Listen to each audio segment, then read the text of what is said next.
inteligentemente llevar el virus a nuestros hogares. Este es un mensaje del equipo de Buenos Días Sonora. Porque nos importas, queremos que tú y los tuyos estén bien.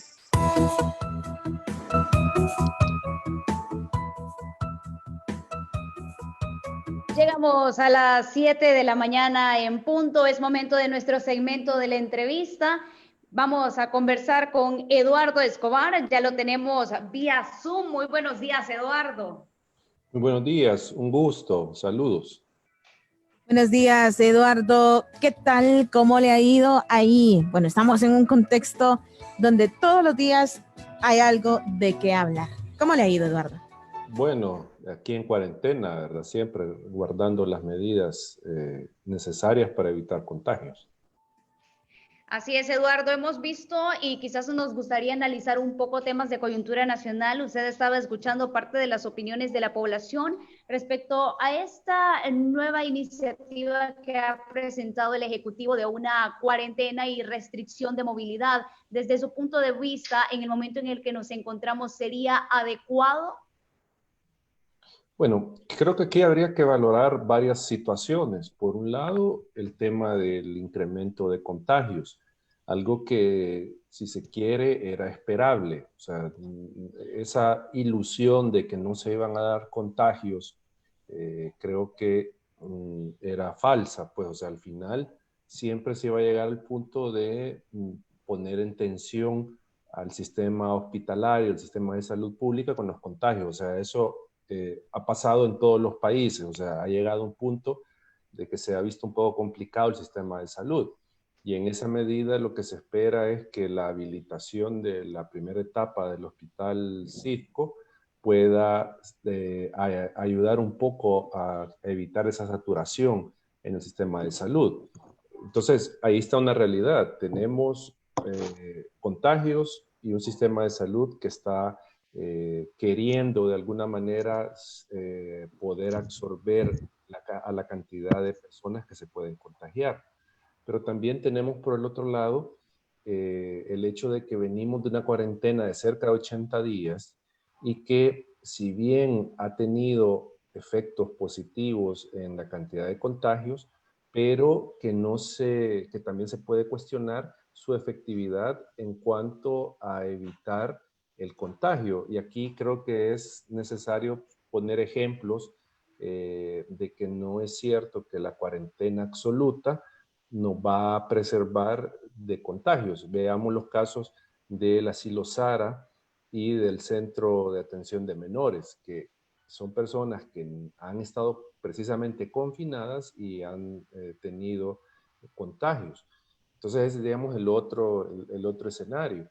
Y esto al final también confluye en que socialmente hemos tenido pues, restricciones de movilidad, ya alguien lo decía en una llamada, de 80 días y que esto se puede verificar con las métricas, por ejemplo, de Google, que uno puede ver que se redujo en un 80% o 70% la movilidad de los salvadoreños y salvadoreñas durante estos 80 días. Entonces, a lo que uno puede pensar o lo que uno puede pensar es que desde el punto de vista social, económico, psicológico, si se quiere, 15 días más de encierro, así restrictivo total, pueden tener también un impacto negativo en las familias, en la economía, etcétera, etcétera. Entonces, acá es donde se viene y tiene que ser la Asamblea Legislativa la que pondere si hay otras alternativas que puedan evitar el confinamiento, pero que también signifiquen evitar propagación de la enfermedad. Sí, Eduardo, hablemos acerca de la respuesta que dieron ambos órganos de Estado a la carta que publicó el presidente el fin de semana, una carta pública que fue enviada tanto a la Asamblea como a la Sala. Ambos órganos de Estado daban su punto de vista y decían no se le puede dar tampoco un poder absoluto al órgano ejecutivo. Pero a partir de esto también quisiera que analizáramos lo que se refiere a este tipo de confinamientos, lo que dice la Constitución, porque en realidad, si analizamos, la Constitución no dice que no haya restricción del Estado de Derecho, sino que dice prácticamente que los órganos del Estado deben ponerse de acuerdo para esto.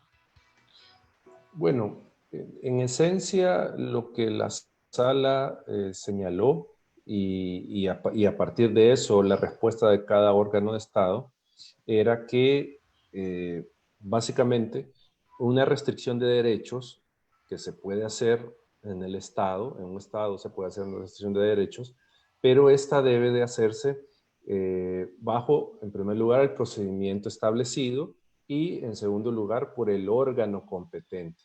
Entonces, aquí estamos hablando de que la Constitución sí plantea una restricción al derecho de reunión, por ejemplo, o al derecho de movilidad de las personas, el derecho de libertad ambulatoria. Eso sí lo contempla la Constitución, pero lo que dice es, mire, se tiene que hacer bajo el procedimiento de un régimen de Estado, un régimen de excepción, perdón, y aprobado por Asamblea Legislativa. Eso es lo que, digamos, dice la Constitución y eso es lo que reiteró la sala en la sentencia. Pero también le dice, o sea, si usted lo ve de esa manera, lo que le dice al Ejecutivo, usted no tiene el poder para restringir derechos, pero también le dice a la Asamblea, usted tiene el poder, pero usted debe de hacerlo de manera justificada. No puede tampoco excederse aprobando sin justificación, sin tener en cuenta la necesidad, cualquier medida de restricción de derechos. O sea, usted no lo puede hacer. Entonces, ahí le manda un mensaje a ambos órganos. Entonces, ¿qué es lo que dice el Ejecutivo? El Ejecutivo dice, me han quitado facultades. Y ahí es donde habría que advertir. La sala no le ha quitado facultades y de hecho la carta que le mandó la sala de lo constitucional es muy clara, muy didáctica para cualquier persona, incluso que no conozca de derecho, qué es lo que hizo la sala. Lo que la sala dijo es, mire, usted tuvo un exceso en el ejercicio de sus competencias y por lo tanto nosotros declaramos inconstitucional esa acción, esa actividad normativa que tuvo el presidente. Entonces, digamos, eso es lo que pasa, se excedió el presidente de la República. Y la Asamblea, el tema que se puede señalar es que también limitaron derechos sin una debida justificación. Sí, es, Eduardo, y es importante que hablemos sobre este tema en específico. Vemos que nuevamente se presenta esta propuesta de parte del Ejecutivo y hemos visto cómo muchos diputados se han opuesto. Sin embargo, hemos visto un documento un poco más complejo que el que veíamos con anterioridad, porque sí habla de un, ¿cómo explicarle? De un reporte que estaría a la Comisión de Derechos Internacionales y habla acerca del caso de que se vaya a prorrogar por 15 días más incluso un reporte completo de lo que se ha tenido. Se le da atribuciones también a la Procuraduría para la Defensa de los Derechos Humanos y sumado a eso desglosa cuál sería el papel de la Policía Nacional Civil.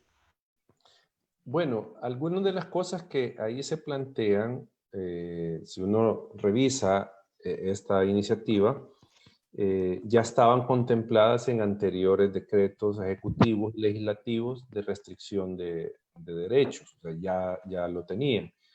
Otro aspecto con lo que usted menciona, Graciela, el hecho del reporte para si se va a prolongar. Eduardo, le escuchamos, ya tenemos nuevamente la señal.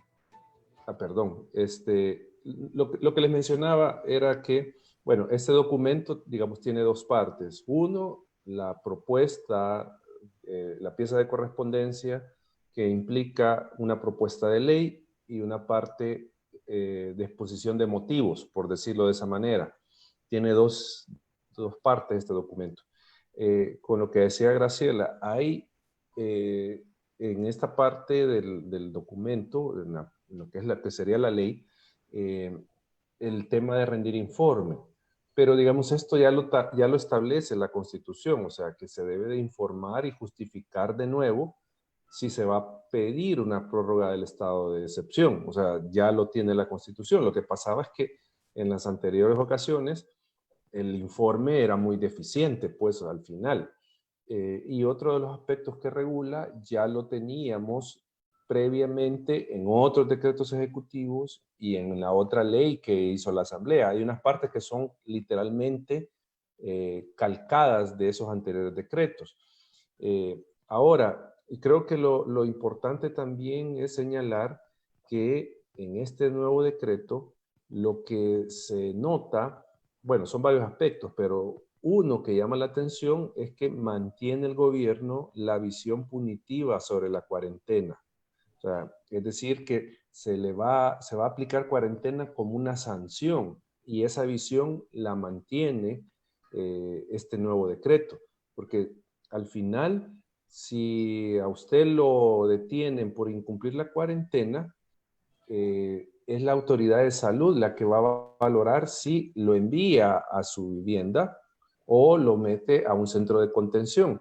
Hay una parte que dice que la cuarentena controlada se le aplica a las personas que hayan incumplido el resguardo domiciliar sin justificación y que luego de haber sido evaluadas se cataloguen como casos sospechosos o hayan estado expuestos a un posible contagio, dice la propuesta. Recordemos lo que han venido diciendo durante... ¿Sí? Decretos ejecutivos que teníamos antes, Eduardo. Viene Exacto. siendo similar a los ejecutivos Exacto. que teníamos con anterioridad. Así es, y con esa visión, digo, punitiva, porque al final, si nosotros recordamos, los asesores, los jurídicos de la presidencia, lo que decían es que cualquiera que ande en la calle es sospechoso de tener el contagio. Cualquiera que ande en la calle puede haber estado expuesto. Entonces, eso nos convierte a todos en sujetos de una cuarentena controlada. Entonces aquí viene la pregunta, pero si ni el mismo Ministerio de Salud, que nos recordemos en aquel memorándum, decía de que ya no se iban a hacer pruebas y que las personas que tuvieran síntomas leves se enviaban a su casa, entonces ¿cuál es el sentido de mantener esta disposición de que a mí me pueden llevar a un centro de contención? O sea, ahí es donde uno dice, bueno, lo único que podría explicar esto es esa visión de ver la cuarentena como una sanción, algo que la sala decía que no se debía de tomar así.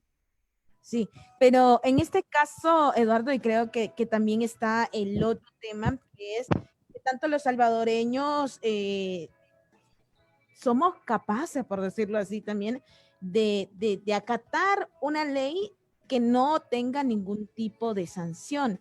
O sea, porque se criticó mucho, incluso oyentes de Belice nos han dicho, acá la sanción es económica y para alguien que incumpla la cuarentena que nosotros mantenemos son $100 diarios de multa. Entonces, ¿cómo lograr ese equilibrio? Es que ese es un buen punto, Gabriela. Cuando yo digo la visión punitiva de la cuarentena, digamos, me refiero a que si a usted la encuentran fuera de la cuarentena y no justifica, a usted la confinan, usted la mandan a un centro de contención. Entonces ahí le están limitando varios derechos, o sea, y esto se convierte en una detención ilegal, ¿sí? O sea, eso es lo que pasa, pero eso no quiere decir que no puedan establecer una sanción menos restrictiva de derechos para las personas que incumplan. Y aquí es donde podría, y eso digo, si al final se aprueba una cuarentena bajo régimen de excepción, podría ser válido una multa o otra infracción o otra sanción que se pueda dar. Por ejemplo, ¿cómo se llama? Limitarle a la persona o mejor dicho, ver cómo se cobra posteriormente esa multa. No sé de qué valor se le puede asignar la multa, pero por ejemplo, si no la paga, no puede tramitar el DUI, no puede tramitar la licencia. Establecer alguna vinculación de ese tipo para que las personas sepan que no tienen que estar violentando la cuarentena porque tienen que pagar esa multa y si no la pagan no van a poder acceder a ciertos servicios del Estado. Pero digo, si usted pone en la balanza el que por incumplir la cuarentena voy a tener que pagar una multa de 30, 40, 50 dólares y pone del otro lado que me van a llevar a un centro de contención, me van a tener 15 días separado de mi familia y todo esto, y que se convierte en una detención ilegal, que me puedo contagiar ahí, o sea, ahí es donde lo que mencionaba, el legislador tiene que ponderar cuáles son las alternativas que pueden, en este caso, ayudar a cumplir el fin. O sea, porque, digamos, el tema de las multas puede ser una opción menos invasiva de los derechos de las personas. El problema con las multas, Eduardo, y desde el punto de vista en el cual yo lo veo, es que recordemos que estamos en una situación económica bastante difícil para muchas de las familias y por consiguiente algunos han perdido sus trabajos, otros lejos de perder sus trabajos no tienen la forma de tener acceso económico y por esa razón se vería complicado. Y lamentablemente en nuestro país, y lo hemos escuchado incluso de parte de la voz de la población, cuando no hay una regla clara o cuando no hay una sanción demasiado fuerte, el salvadoreño no cumple. Sí, o sea, esa es otra valoración, ¿verdad? El tema de que hay personas que tienen complicaciones económicas precisamente por la cuarentena. Pero digo, ahí habría que sopesar qué es más lesivo para las personas, si una multa o, digamos, enviarlo a un centro de contención, porque se puede entender que la intención acá es que se respete la cuarentena. O sea, y eso está bien. O sea, hay que establecer una forma de cómo se pueda respetar, pero desde mi punto de vista al menos, yo preferiría la multa con mecanismos que la hagan exigibles a que se mantenga esta visión de la cuarentena punitiva, o sea, que lo lleven a un centro de contención, porque está muy claramente definido el tema de que a pesar de que usted no tenga síntomas, a pesar que sea negativo, si lo consideran una persona que estuvo expuesta, lo mandan a un centro de contención por al menos 15 días. O sea, y eso, digo, es una detención ilegal. Bien, son las 7 de la mañana con 17 minutos, 7:17, es momento de irnos a una pausa breve. Eduardo, ya regresamos y a usted que nos sintoniza a través del 104.5 del FM, no nos cambie, ya volvemos. Buenos días, Sonora, inicia tu mañana de manera positiva, hoy será un gran día. Buenos días, Sonora. Más ahorro todo el día por 7 días. Café Musun Suave 300 gramos 5.25. Enfagor Premium 3 1.5 kilogramos 38.95. Papel higiénico Scott Cuidado Completo 12 rollos 4.95. Pañales Huggies Natural Care XG 64 unidades 14.95. Desde siempre, Super Selectos, tu super. Ofertas válidas del 20 al 26 de junio mientras duren existencias. Restricciones aplican. En Road Market tenemos de todo. Encuentra alimentos, snacks, bebidas, artículos de limpieza y mucho más. Ahora puedes pedir tus productos desde Hugo, Uber Eats y Pida Fácil y recibirlos desde la comodidad de tu hogar. Road Market, todo lo que buscas en un solo lugar. Si me duele la boca del estómago, es normal que sienta mordidas. Si una pierna se me duerme, entonces he desarrollado la habilidad de dormirme por partes. Y cuando me hormiguea la mano, significa que me estoy quedando ciego o que son invisibles esas hormigas. Tu salud y la de tu familia es algo muy serio. Contrata AXA Med Familiar, el seguro médico con todas las coberturas necesarias. Tú eliges cuánto pagar. Cotiza ya tu seguro en axa.com.sb. En El Salvador, seguro se dice AXA. El calor y el sudor pueden provocar infecciones y malos olores en nuestra zona íntima. Para evitarlo, usa Videx, jabón antibacterial con ácido láctico que evita que el pH de tu zona íntima se altere. Videx, jabón antiséptico con clorhexidina, que también desinfecta tu piel y tus manos. Videx original, Videx manzanilla para pieles sensibles y el nuevo Videx menta para mayor frescura. Videx para la higiene diaria de tu piel. Laboratorios Suizos, innovando con excelencia. Los precios altos ya no serán un problema, porque con el precio Despensa sí te alcanza y ahorras todos los días. Despensa familiar y Maxi Despensa, precio bajo siempre. Bien, la vida mejor sin gripe. Suda que suda, suda que suda, suda que suda, Sudagrip. Alivia la fiebre, Sudagrip. Alivia el dolor, Sudagrip. Alivia la gripe, Sudagrip. Y alivia la tos, Sudagrip. Lea detenidamente las instrucciones del medicamento. Consulte a su médico o farmacéutico. Hay héroes capaces de hacer lo que nadie más puede. Nuestros donantes del programa de plasma convaleciente son este tipo de héroes. Si te has recuperado de COVID-19 y diste negativo a tu última prueba PCR, te invitamos a ayudar con una donación de plasma a quienes luchan por superar la enfermedad. Los anticuerpos de tu plasma son clave para salvar a quienes se encuentran en estado crítico. Si deseas donar, llama a los bancos de sangre para hacer tu cita. Hospital Bloom, 2225-4114, extensión 1246 y 1250. Hospital Rosales, 2231-9201, extensión 353. Hospital Médico Quirúrgico, 2591-5550, extensión 5551. Es un proceso sencillo y fácil y te darán transporte de ida y regreso a tu casa. Tu plasma salva vidas. Gobierno de El Salvador. Porque son únicas. Por sus ingredientes de origen natural, porque son libres de gluten y porque no necesitan leche. Y porque solo me tomó 20 segundos. Nuevas cremas Ricobrand.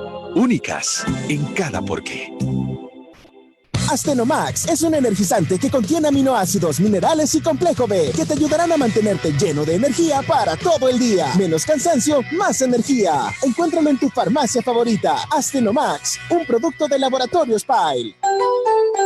En caso de duda, consulte a su médico. Lea cuidadosamente las instrucciones de este medicamento. Buenos días, Sonora. Buenos días, Sonora. Son las 7 de la mañana con 22 minutos, 7:22. Continuamos conversando con Eduardo Escobar de Acción Ciudadana, analizando temas de coyuntura, Graciela. Así es, estábamos viendo este documento que presentaba el día de ayer en horas de la tarde el Ejecutivo, que tiene que ver con una cuarentena más estricta, restricción de movilidad, y se contemplan algunas sanciones como las que estábamos hablando antes de la pausa comercial. Y en ese sentido sí me gustaría consultarle, Eduardo, desde su punto de vista, ¿se ha logrado cumplir con los lineamientos que pedía la Sala de lo Constitucional de la Corte Suprema de Justicia, o aún hace falta un poco más? Esto en el tema de forma. Bueno, de forma, creo que se solventa en este caso el señalamiento de la sala, porque no se va a hacer por decreto ejecutivo la restricción de derechos, sino que se hace por la vía legislativa, en una ley formal aprobada por la Asamblea y sancionada por el presidente de la República. Entonces, digamos, la formalidad ahí, la primera formalidad se cumple. Lo otro es que es un régimen de excepción, y así lo dijo la sala. O sea, la limitación de estos derechos debe de ser por esta vía, y esto implicaría 56 votos de diputados y diputadas. Entonces, si se hace de esta manera, formalmente habría, digamos, un segundo requisito cumplido, que sea régimen de excepción, y el tercero, en la vía formal, tiene que ver con la justificación suficiente. O sea, no solo basta que sea por ley formal y aprobado por 56 diputados, sino que la sala señalaba que debía justificarse la necesidad y la idoneidad de la medida, siempre teniendo en cuenta la proporcionalidad, o sea, de cómo se va a aplicar. Eso falta todavía por verse, o sea, que la Asamblea haga esta evaluación, esta ponderación de lo que hemos estado hablando, para justificar la adopción de este régimen de excepción. Entonces, digamos, en términos formales, eso podríamos señalar hasta esta fecha. En términos ya de fondo, con aspectos de fondo, ahí es donde queda todavía mayor duda. En primer lugar, por lo que yo mencionaba, si esta propuesta cumple con lo que dice la sentencia. Uno, estamos hablando de la visión de nuevo punitiva de la cuarentena. O sea, la sala ya se había pronunciado que no se debe ver como un castigo la cuarentena, porque es una medida sanitaria, no una medida punitiva. Pero de nuevo está esta visión en este decreto. Acá lo que decíamos, que si no se cumple la cuarentena domiciliar, pues uno puede, bajo esa presunción de contagio que maneja el Ejecutivo, uno puede terminar en un centro de contención, lo cual es una restricción, en este caso, de la libertad, ¿verdad? Una detención ilegal. Y esto se puede ver, por ejemplo, con este tema de que se permiten las reuniones, porque ahí lo dice, algunas reuniones se permiten, si se cumple con las medidas, pero si uno sale de la cuarentena, va detenido, va a un centro de contención. Entonces, ahí hay un tema.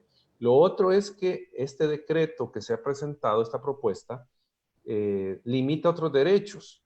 O sea, termina limitando otros derechos. Estamos hablando de, por ejemplo, el derecho de libertad económica, y también está limitando otro derecho como es el acceso a la información. Y esto se puede ver porque de las entidades autorizadas para la movilidad no está el Instituto de Acceso a la Información Pública. O sea, no se incluye el instituto. Entonces, ¿esto qué significa? Yo hago una solicitud vía electrónica a una institución del Estado, me deniegan la información, yo no puedo acudir al instituto por la vía de la apelación para que la información se me fuera entregada. O sea, no se da esto, y esto es paradójico porque mejor se le habilita a empleados del zoológico y no a funcionarios y empleados del Instituto de Acceso a la Información. Entonces, ahí hay, digamos, otro señalamiento, que se están limitando otros derechos que no están incluidos dentro de un régimen de excepción, que se pueden limitar. Entonces, por poner, digamos, temas de fondo, ahí se puede ver un aspecto importante. Y lo último, solo para concluir esta parte, es que al final, lo que creo yo que ya lo mencionaba, debe hacer la Asamblea Legislativa es ponderar si hay otras medidas que sean menos restrictivas de derechos que se pueden aplicar en este momento. Acá creo yo que es importante retomar la experiencia de otros países. O sea, si uno ve otros países que han tenido alta tasa de contagios y han tenido lastimosamente muchos fallecidos, que ya están de nuevo volviendo a sus actividades, uno lo que ve es que hay pruebas masivas, uso de mascarilla obligatoria, distanciamiento social, o sea, que son otras medidas que se pueden adoptar y que obviamente nos implican un aprendizaje social, porque ustedes preguntaban cómo una población que no acata, si no está en la ley o está en una ley, aún así no lo acata, ¿cómo lo va a lograr hacer sin una restricción, una multa o algo por el estilo?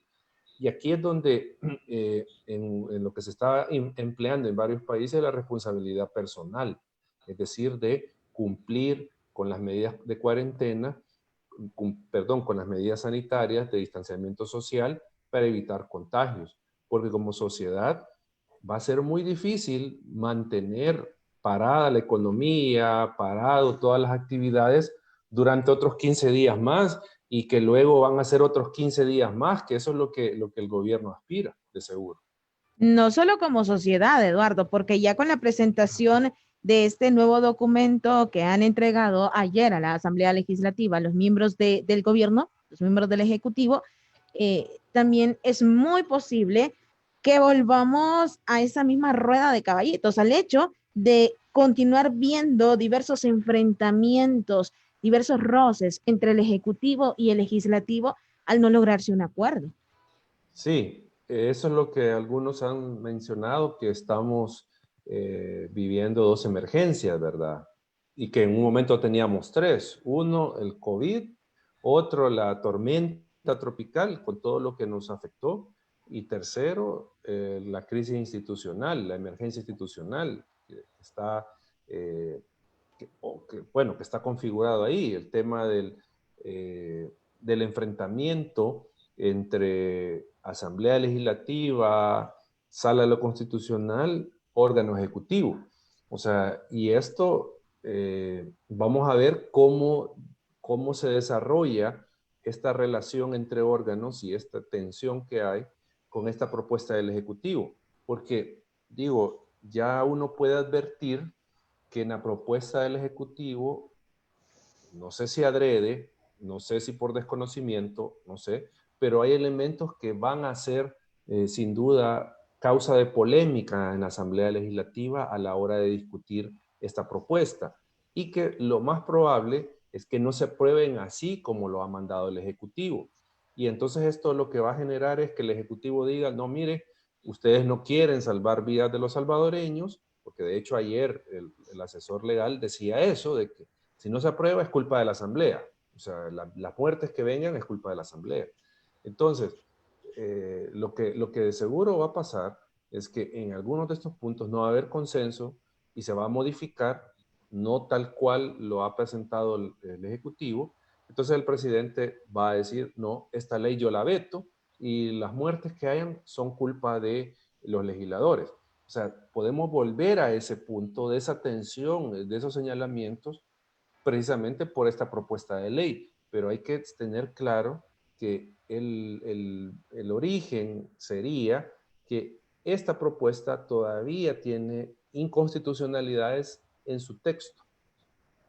¿Cuáles serían esas inconstitucionalidades, Eduardo? Sé que ya estuvimos mencionando algunas, pero quizás me gustaría conocerlas de manera puntual y quizás ampliar un poquito el tema del Instituto de Acceso a la Información Pública. ¿Por qué digo esto? Porque sabemos que se ha estado también, han continuado funcionando las auditorías concurrentes de la Corte de Cuentas de la República y el presidente de la República muchas veces ha hecho énfasis a que ellos están en contra de la corrupción y que hay unas CICIES funcionando, que se van a presentar las debidas demandas a Fiscalía General de la República en el caso de encontrarse alguna anomalía, pero sabemos que es importante el papel que ha tenido también el Instituto de Acceso a la Información Pública, que es una institución relativamente joven, sin embargo, ha logrado superar algunas de esas etapas difíciles que se han tenido y se ha logrado avanzar en materia de transparencia, pero a la vez sabemos que esto puede significar un retroceso grave.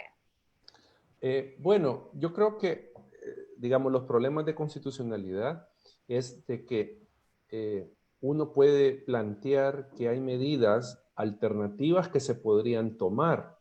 O sea, si hay otras medidas alternativas a la restricción de la libertad, entonces ahí hay, digamos, una deficiencia en la ley que debería de llevar a la Asamblea a no adoptar el régimen de excepción.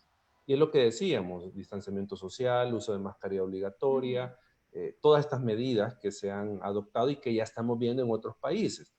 Y en todo caso, cuarentenas focalizadas en determinados municipios ante rebrotes. O sea, digo, esas pueden ser medidas alternativas que se podrían adoptar.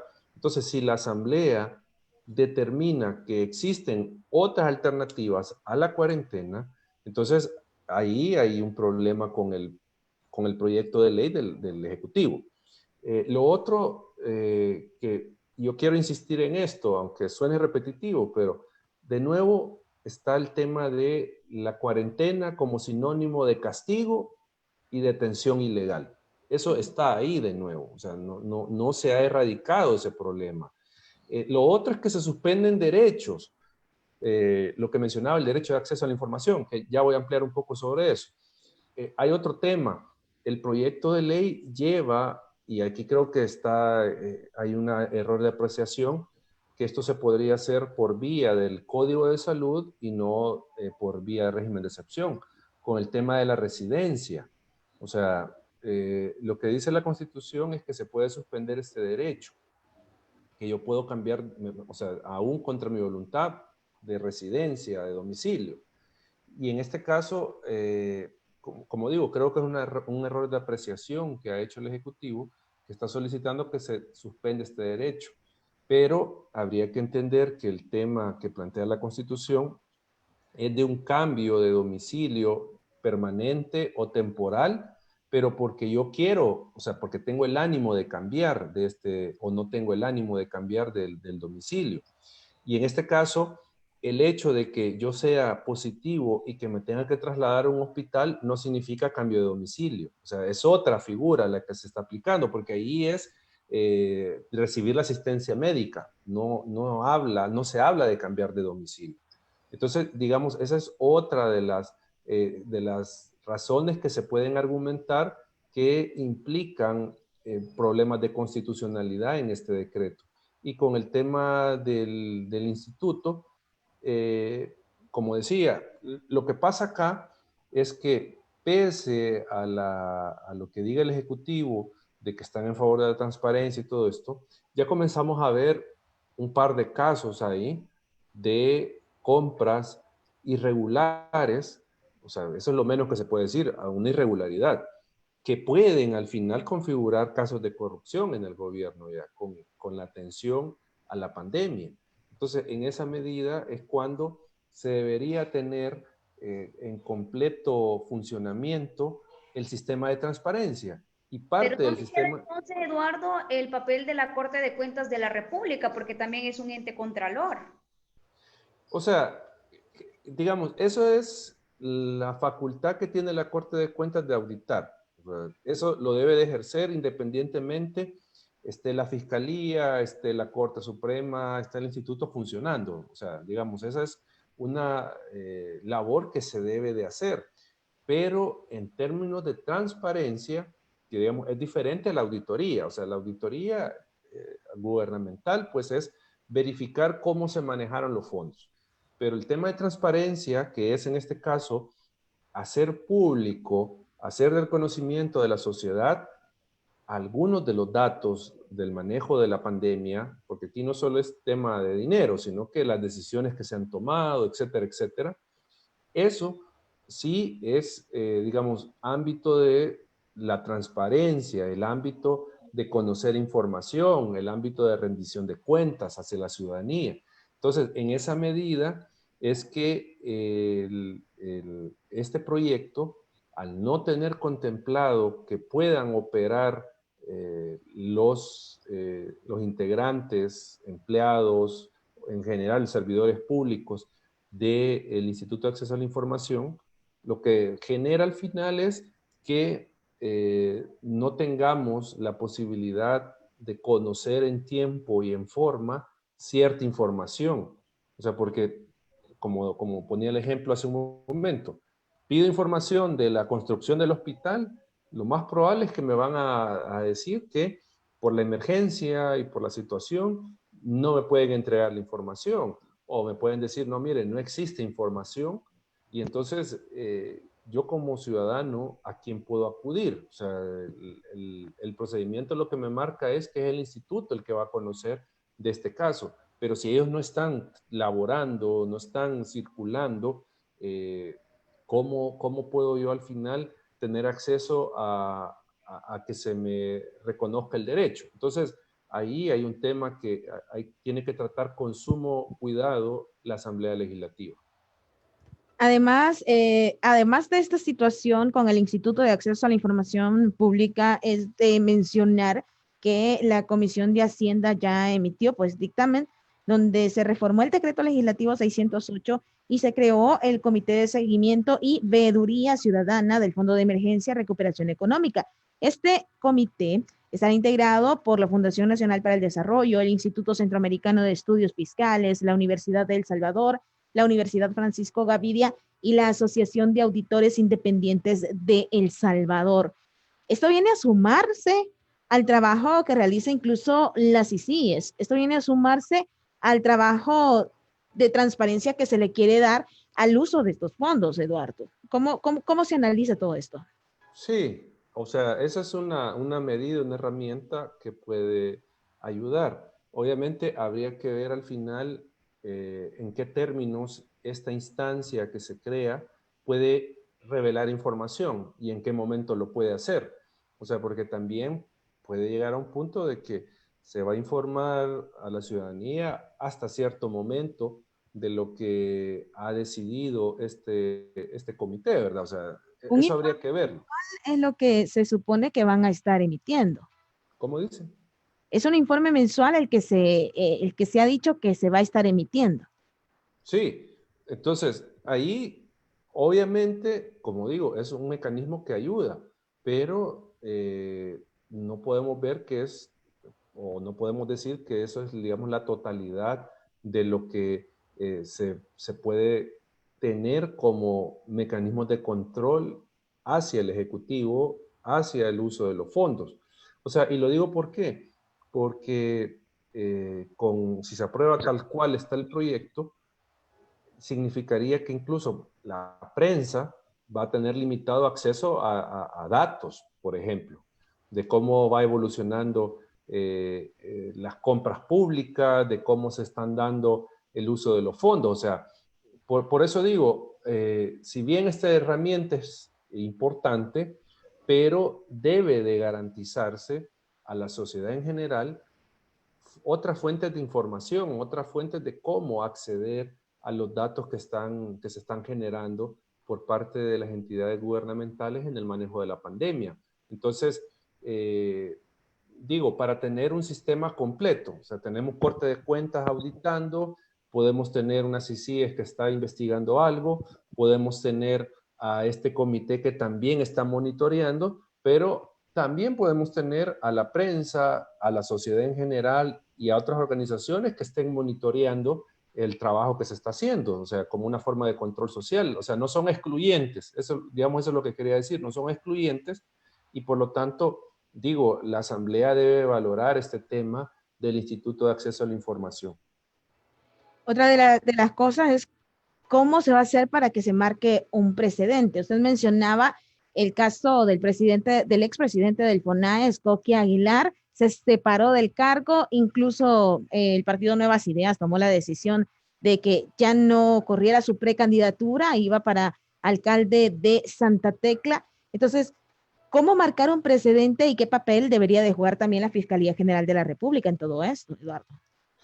Bueno, yo creo que el mayor precedente que podría marcar se puede ver en dos ámbitos. Uno, Corte de Cuentas con, digamos, un procedimiento donde revele la ilegalidad del caso, se inicie un juicio de cuentas, en este caso, y se traslade esto a la Fiscalía y que sea la Fiscalía la que al final determine responsabilidades de orden penal.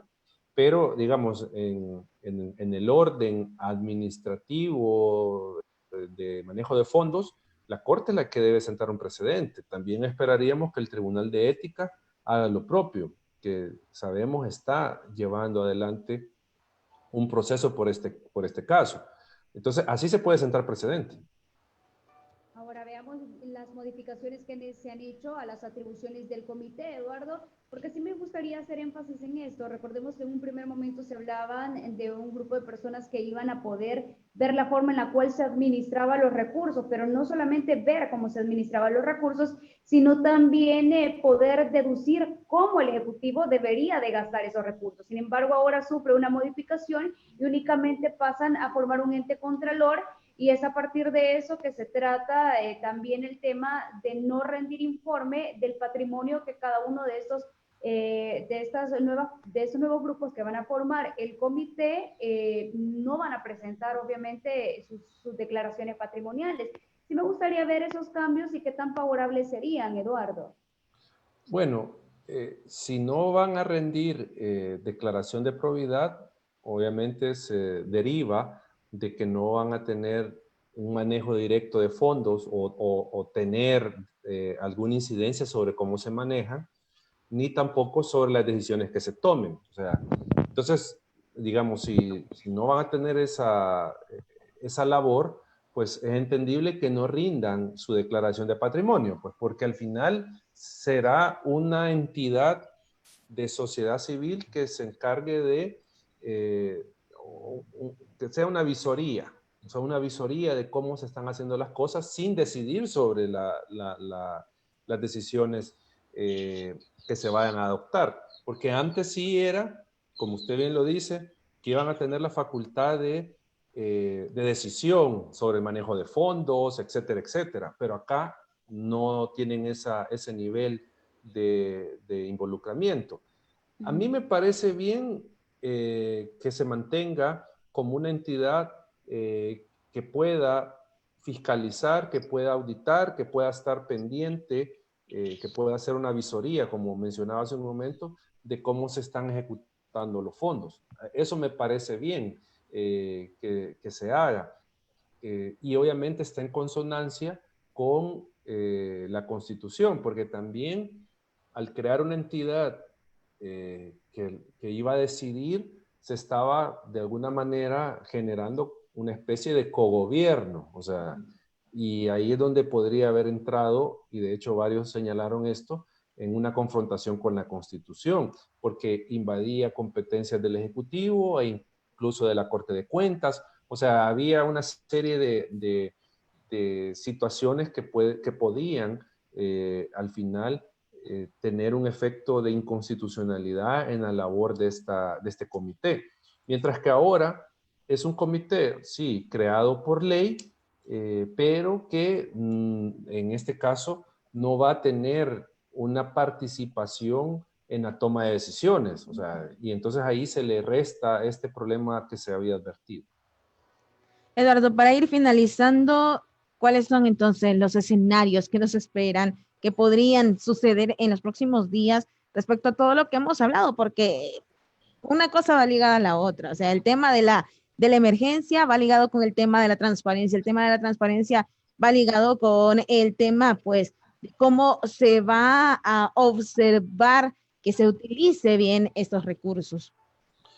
Bueno, yo creo que a esta fecha o a esta hora mucho queda en la responsabilidad de la Asamblea Legislativa. O sea, digamos, el tema de la transparencia depende mucho de lo que apruebe la Asamblea Legislativa, que de hecho hace 2 días que aprobaron aquel decreto de los plazos administrativos y judiciales, quedó ese sinsabor de que la Asamblea todavía mantenía, aunque hay quienes dicen que no, pero uno al leer el decreto, uno no sabe si al final se suspendió o no los plazos administrativos que están vinculados con el acceso a la información. O sea, entonces, ahí es cuando uno puede decir, bueno, no solo es del lado del Ejecutivo el que pueda haber poco interés con el tema de la transparencia, sino que también desde el legislador hay dudas y en este caso no hay evidencia de que estén totalmente a favor del tema de la transparencia, sino que todavía hay ahí algunas cosas que lo llevan a uno a pensar que no se quiere que sea la norma el tema de la transparencia. Pero digo, al final la Asamblea con esta propuesta creo que tiene la oportunidad de potenciar la transparencia para garantizar que el uso de los fondos públicos sea el adecuado y no se den otro tipo de casos donde se pueda generar corrupción. Digamos, eso es con el tema de la transparencia y con el tema de la cuarentena. Al menos desde el punto de vista jurídico, esta propuesta del Ejecutivo lleva a algunos aspectos que no superan la inconstitucionalidad que señaló la Sala de lo Constitucional y que va a derivar, como hemos hablado, en un posible de nuevo conflicto entre el Ejecutivo y la Asamblea respecto de la cuarentena. O sea, acá van a haber señalamientos de la Asamblea de que hay inconstitucionalidades que tienen que modificarse del decreto y el presidente sin duda dirá la Asamblea está al final, no está del lado del pueblo y lo está dejando morir. O sea, eso, a ese nivel yo ya veo que va a pasar esto por la propuesta del Ejecutivo, por lo que hemos hablado, algunos defectos, que esperemos que la Asamblea también los detecte y haga las correcciones necesarias y al final determina que es necesaria la cuarentena. Y solo para terminar, yo creo que acá el meollo del asunto es la ponderación que puede hacer la Asamblea respecto de si no hay otra alternativa que la cuarentena, o sea, decretar régimen de excepción. Desde mi punto de vista sí lo hay. Hay otras alternativas que pueden aplicarse que son menos restrictivas de derechos. Perfecto, muchísimas gracias Eduardo por habernos acompañado en el segmento de la entrevista de Buenos Días y como siempre es un placer conversar con usted. No, un gusto y siempre a las órdenes. Saludos. Gracias, saludos. Son las 7:49. Vamos a una pausa. Regresamos con más de Buenos Días, Sonora. Buenos días, Sonora.